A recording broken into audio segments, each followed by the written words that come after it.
Rizky Bilar kena mental, Lesti Kejora terbang ke Mekah tenangkan diri imbas kasus KDRT.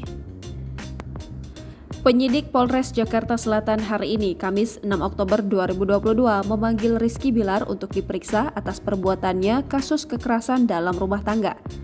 Lesti Kejora melaporkan Rizky Bilar atas kasus dugaan kekerasan dalam rumah tangga yang dialaminya. Bahkan dalam laporan itu, Rizky Bilar diduga mencekik hingga membanting Lesti hingga dirawat di rumah sakit. Sejak kasus KDRT dilaporkan, keberadaan Rizky Bilar sulit diketahui bak ditelan bumi. Tepat hari ini, Rizky Bilar dipanggil Polres untuk melakukan pemeriksaan. Humas Polres Metro Jakarta Selatan, AKP Nurmadewi mengatakan bahwa Rizky Bilar terancam 5 tahun penjara atas kasus kekerasan dalam rumah tangga. Dilansir YouTube Intens Investigasi. Sementara terkait kondisi Lesti Kejora saat ini telah pulang dari rumah sakit, namun masih dalam pantauan dokter.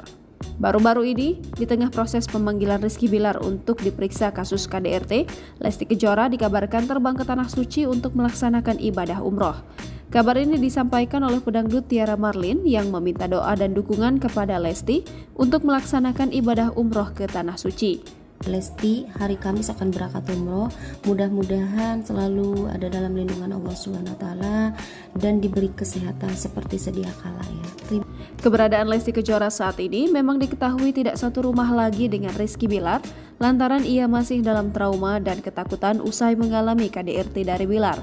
Hal ini disampaikan langsung oleh Kombes Pol Endra Zulpan. Lesti mengalami KDRT, ia merasa trauma dan ketakutan. Lebih lanjut, Zulpan mengatakan bahwa akibat cekikan leher, Lesti saat ini tengah dipasangkan gips.